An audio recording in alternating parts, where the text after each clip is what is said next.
Wah, gembilu sirahe. Kaya lanang dhewe ya. Nek kono Nadya bakal gunakake kekuatan ora ilang tak kecepake tebrak diadamu rontok igamu botol siramu.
Carita lan minangka dadi geneping lelakon Prabu Kalarumbiyana ing tatkala semana saged katingkes dening Raden Gatotkaca.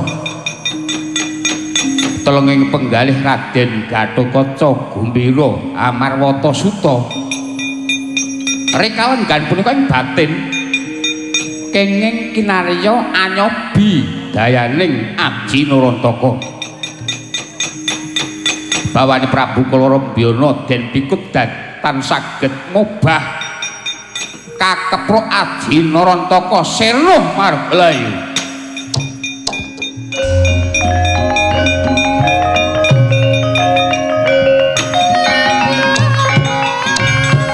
Wah, itu.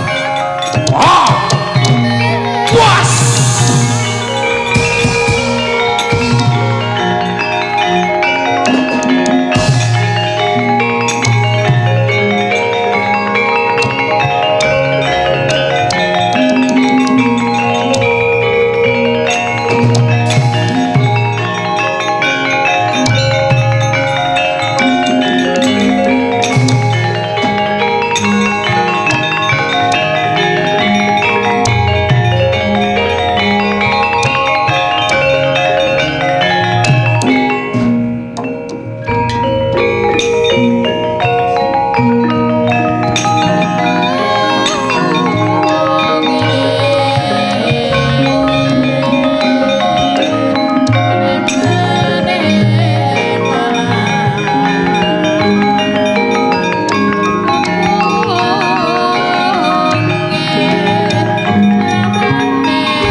Arena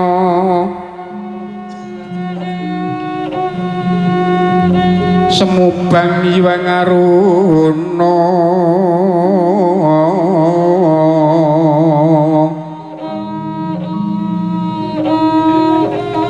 katinetrane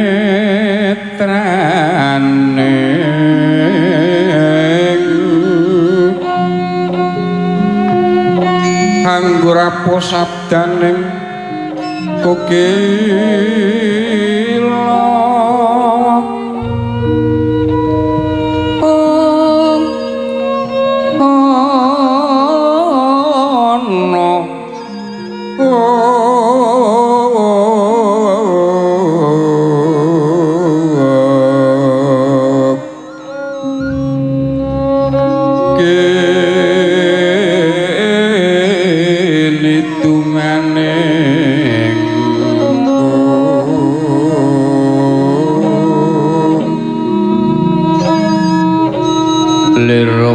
sing pini panca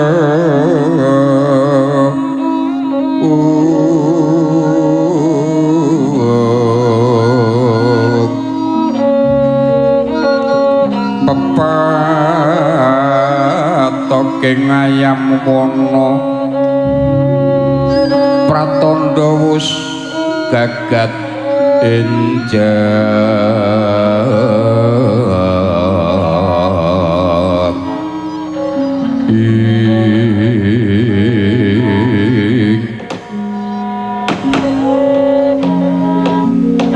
niwang sasmitaning sun bawung langgeng sakjroning aku saksana awit napkala semana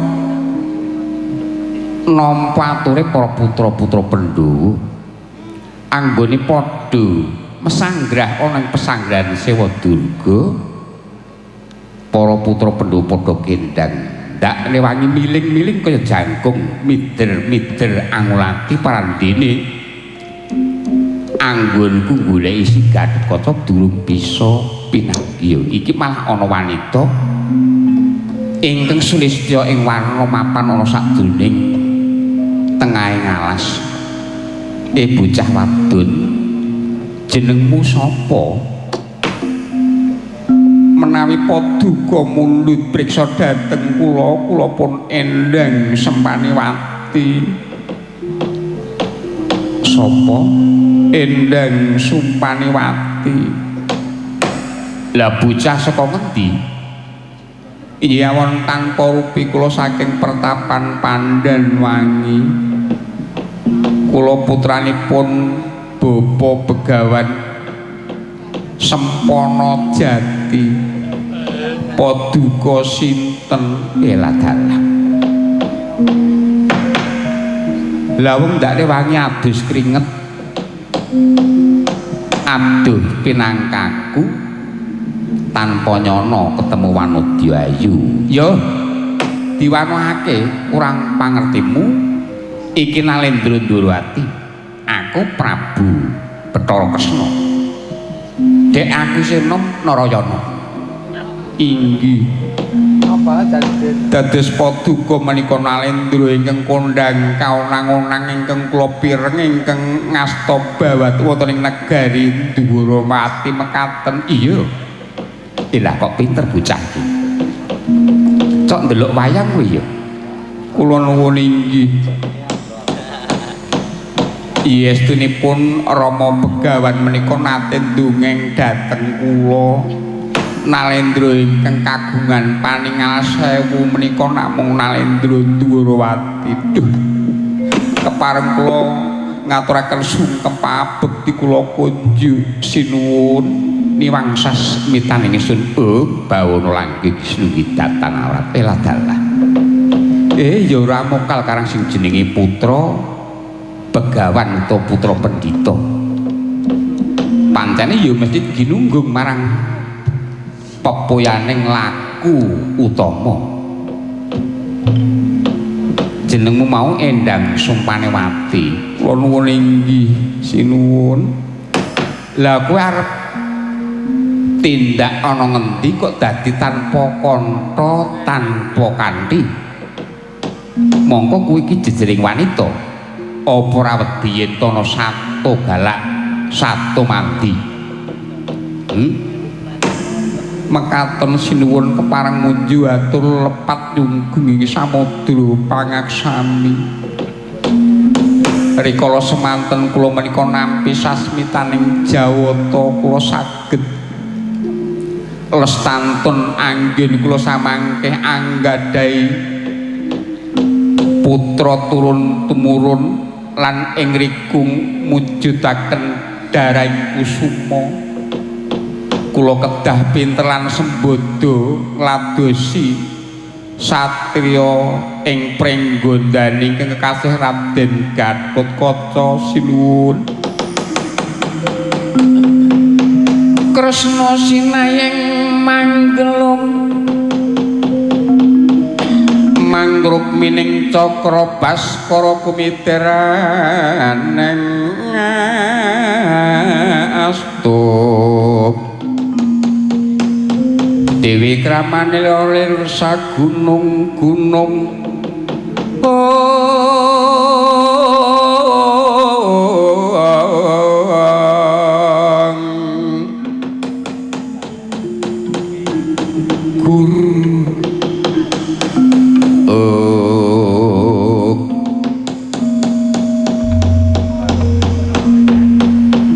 iya nek kaya mangkono tumbuk bejane si Gatotkaca pancen ya wis nek ngono ayo kowe nderek aku mengko bakal ketemu marang apa ingkang nduk kersake duh sinuwun sembah nuwun sinuwun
semubang iwang aruna kadinetraning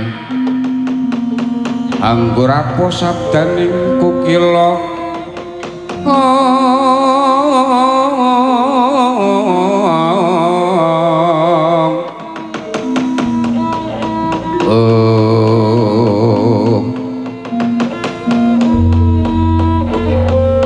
iki lelakon apa iki barang pelatuan kok direbabi.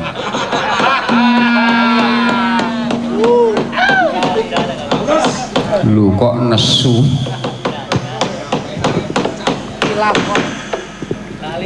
kepareng nyaosaken sungkem pamut kula kunjuk wa Prabu. Iya iya Gatotkaca ndak tampa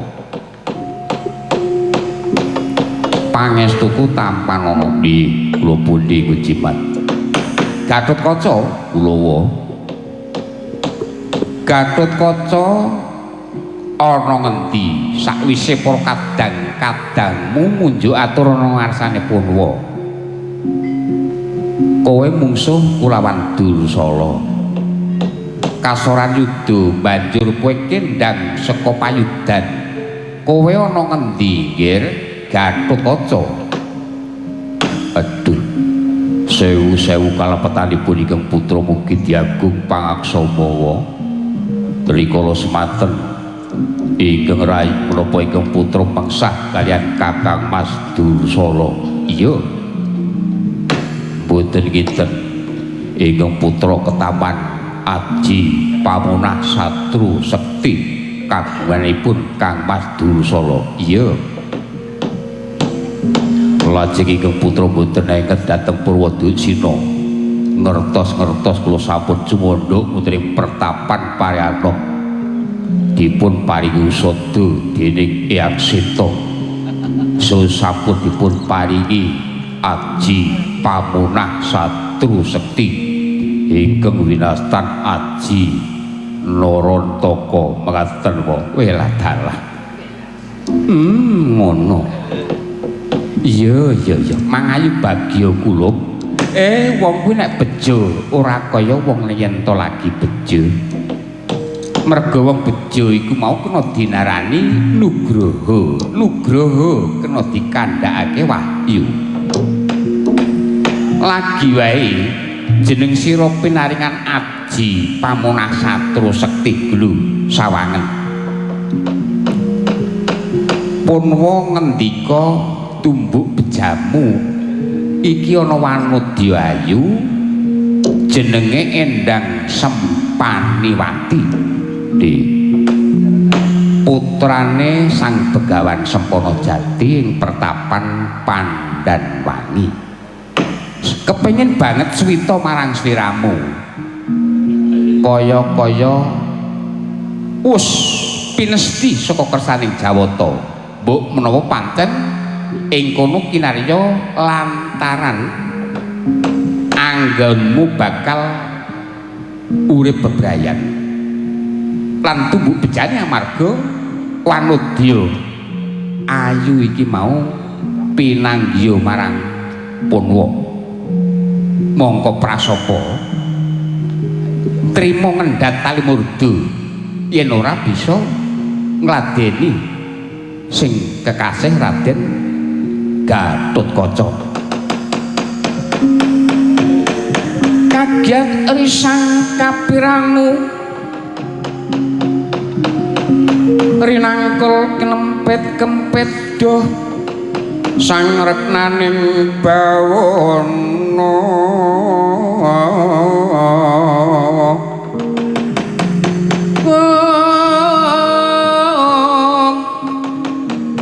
sang retnaning bawana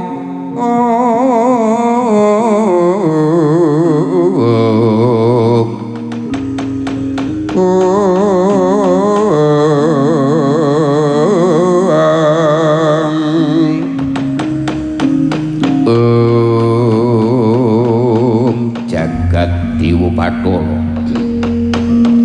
nuwun sewu Prabu Ratkala semanten ingkang putra pinaringan dawuh saking Eyang Seta ingkang isinipun wonten salebeting catur dosari utawi kawan dosa dinten kula boten dipun keparengaken magepokan kalian wanita yen to samangke kula gepok dhateng salah setunggaling wanita kula badhe gambar kegiatanipun Aji Narantaka ngono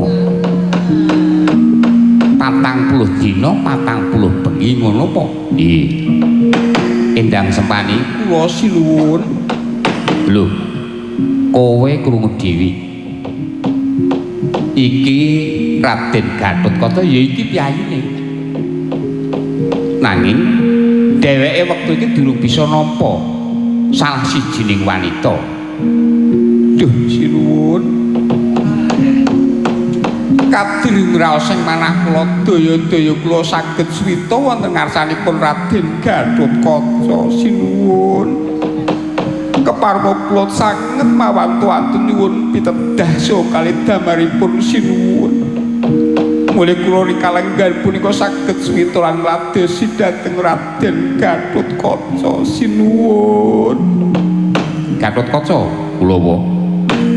Apa kowe ra welas marang wanita ingkang nangis kaya ngono?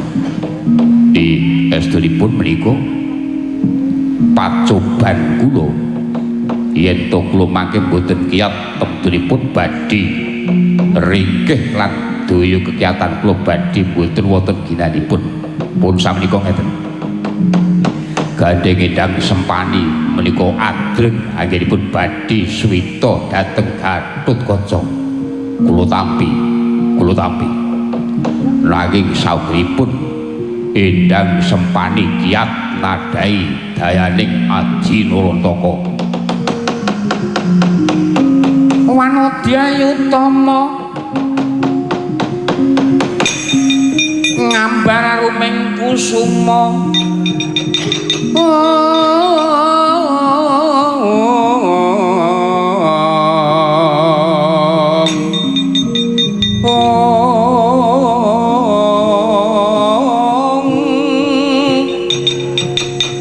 Wajanya kang netes tirta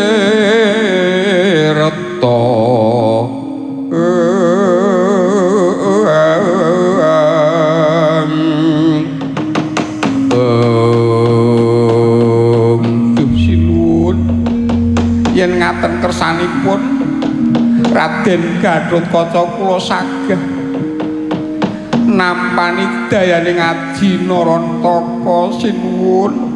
Gatotkaca kula wa glu Endang Sempani saguh wis mangsa borong aku mung sedrema nekseni. Raden monggo kula aturi ndhawuhaken Aji Narantaka kula pun samekta ing ganti sawega ing diri pecah siramu.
Kapejana kewawan ingkang putra Gatotkaca. Lho sebabe kanyata yang seta dura Aji Narantaka mboten wonten dayanipun. Kula tamaken dhateng Endang Sempani megek kemawon. Nuwun kepareng munjuk atur sinuwun. Sik. Pancene sakwise aku nyetitekake kemepru ing tanganmu pancen ya ora bisa ngrayang kulawan Endang Sempani mati. Aku ya merwi pribadi wis coba matur Sempani. Nggih sinuwun. kula mboten saged ketaman aji Narantaka jalaran kula matek aji paringanipun Kanjeng Rama Begawan ingkang winastan aji lembu sekilan. Pramila saking menika sinuwun tentu kemawon punika kula saged nanggulangi dhateng dayanipun aji Narantaka katitik mboten saged anggepok dhateng raga kula sinuwun. Niwang sasmitaning sun bawon langgeng sinunggih datan awrat welatan. Gatotkaca Kulawa rikala ing ngarep punwa nekseni janji endang Sempaniwati Sembodo lan pinter kuat nadai dayaning Aji Narantaka bakal tok tampa suwitane. Kowe kudu netepi apa dadi prastyamu kepareng munjuk atur sinuwun. Iya kepiye Sempani? Menawi wonten kepangipun Raden Gatotkaca kula badhe manjing wonten kalpikanipun Raden Gatotkaca lan kula badhe sabiyantu temtunipun ing samangke mboten saged kenging kemandhenipun mengsah awit kula kadunungan Aji Candrawirayang napa Aji lembu sekilan sinuwun alon-alon wae rasa kesusu. Jam 3 nek isi yamene. Inggih. Kula badhe labuh dumateng Raden Gatotkaca. Gatotkaca, Kulawa kowe krungu dhewe. Ayo. Yen to pancen kowe netepi apa dadi watake satriya, endang Sempaniwati enggal papakno sakjroning kalpe kamu mestine bakal muwi kadigdayanmu anggonmu bakal ngundurake ingkang mbok anggep mungsuhmu ya kuwi si Dursala.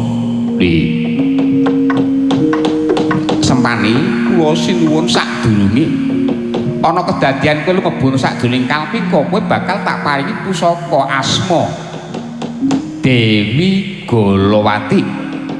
Wis mangsa borong rewang-rewang ana calon garwamu nyuwun pangestu sinuwun.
Ya kuwi gandeng rikala semana kowe tanding karo Dursala. Dawuh yang seta piye? Ih, Gus pados nyenaken satrusti. Ora pantes ngicali lampahing angkara murka. Bagus. Lelungsen tak bakal tak suwunake kumuraning Gusti kasembadan Dursala tumekaning Pati Sendika nyuwun pamit.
Hai, Gatut Kaca sing urip bae druhun. Apa abamu Kakang Dursala? Wah. Kok kaya bejo temen ndak kira semudyar. Ayo, apa tetep tok terusake anggonmu bakal nyuwun negara Ngastina watahe satriya ora bakal mingkuh saka kahanan. Babu, yen kaya mangkono kene merganing padeku saking siramu.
Dimas Gatotkaca, aduh aku kapok tobat Dimas.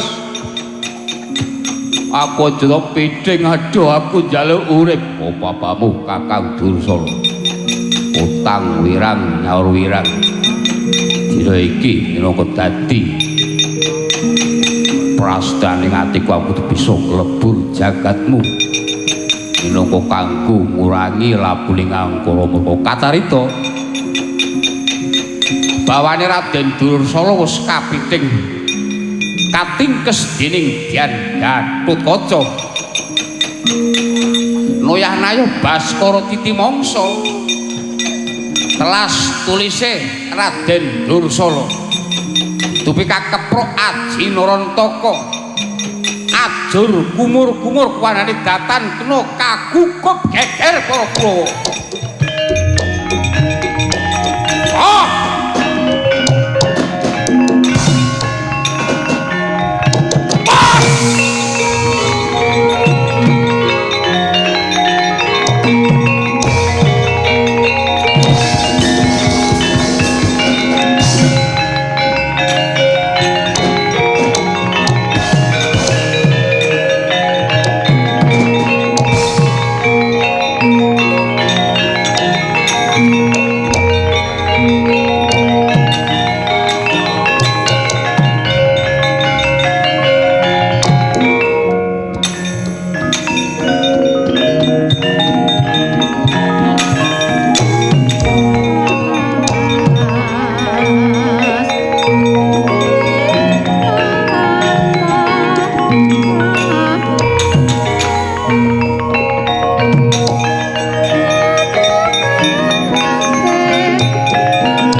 Bawan ingkang Sinungwati gawe gelar oh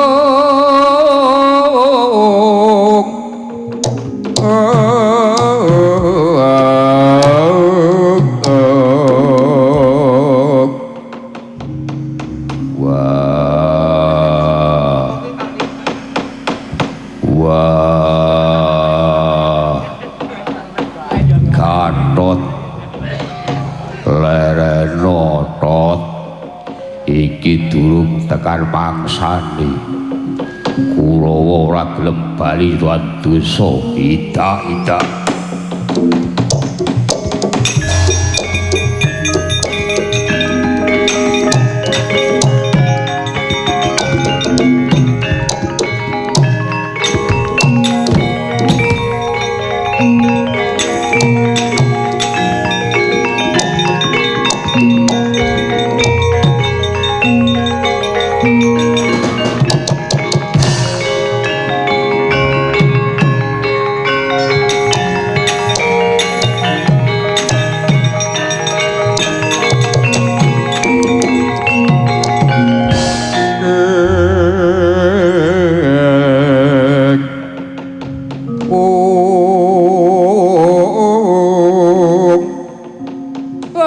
gandhap bleguduk manyar-manyar dicuni kula Kakang Durna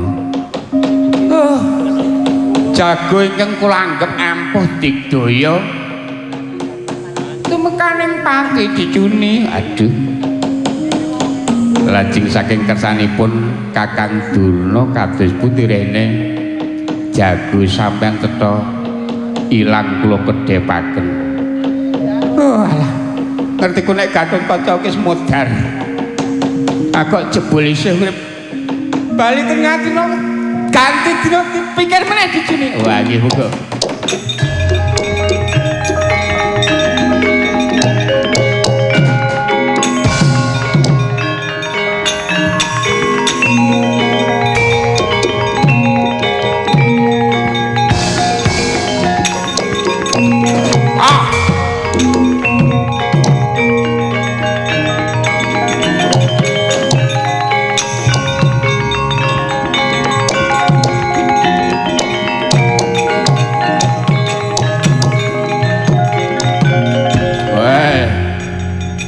Para satriya ngamarta putra-putra Pandhawa belakno patine Dursul keparat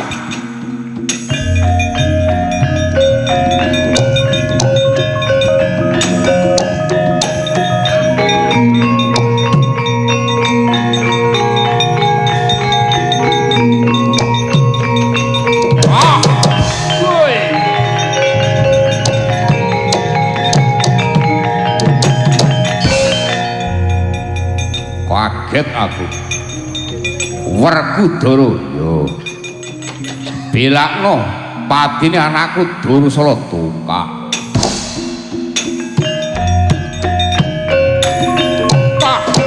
wedan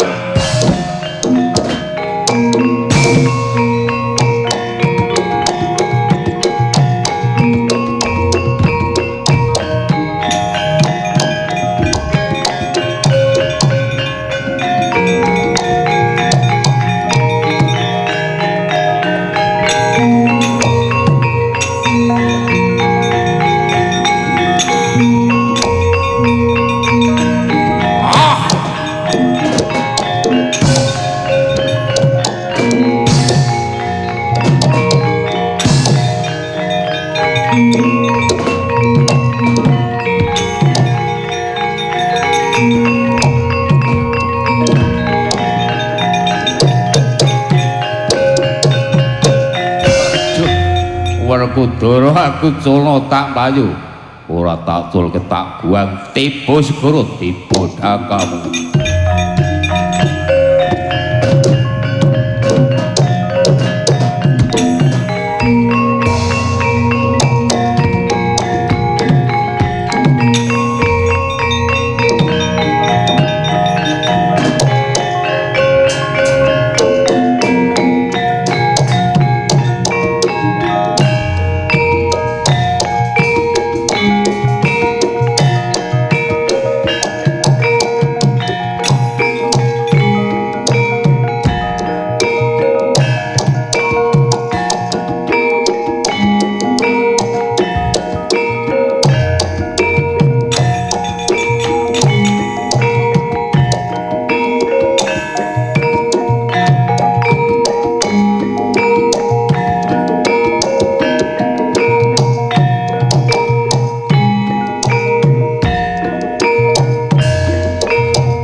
kakangku us lelakon us tekan puput pepuntoning perkara ingkang apik ayo padha digoleki lan diagem salawase gini ingkang ala diguwang ingkang ado-ado muga kahananing pagelaran bengi iki sause Gatotkaca ya putramu pinaringan Aji Narantaka lan bisa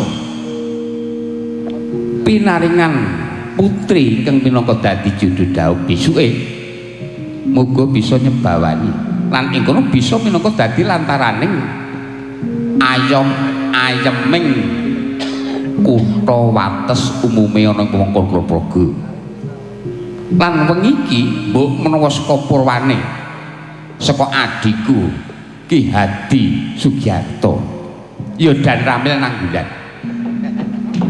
anggone gelari Git Purwa nang saknyatane banjur pun kakang ingkang mungkasi mbok menawa cicir cewet nyuwun pangapura tumrap danyang ingkang cikal bakal ana ing kene mbok menawa bisa angsung pisungsum anane namung sumangga marang purbaning Gusti muga kabeh kluputan bisa diapura enggo para kadang para kanca sak rombongan luwih-luwih sing kagungan wayang langson bisa tansah pinaringan ayom tata titentrem begas waras para kadang seni ya padha pinaringan waras wareg laris Kakang Semar kula Den gandeng Bathara Kresna kuwi luwih anom tinimbangane Kakang Semar lan Kakang Semar tak anggap luwih sepuh tinimbangane Bathara Kresna ya arep pinter njero langit perkara iki pasrahke marang Kakang Semar monggo anggone mungkasi pepanggihanan pahadian dina iki kaki wah ya nyuwun pangapura ngajeng sampean sampun icil mbok menawi wonten kalepatanipun kula sak kanca anggenipun kiprah wonten ing papan menika nyuwun gunging samudra pangsami muga-muga lelakon sing gurung bali do bali ana ing papaning dewi-dewi apa butuhe apa ingkang dikersakake kula suwun sepados-pados piyambak lelakon ala sing saka kidul tak tolak bali ngidul lelakon ala sing saka lor tak tolak bali ngalor lelakon ala saka wetan tak tolak bali ngetan lelakon ala saka kulon tak tolak bali ngulon rahayu ingkang tansah pinanggih Petruk Dun korine Brajanala ditutup oh nggih Pak nganggo gangsaran dimen gangsar tak kabehi oh nggih sedika Pak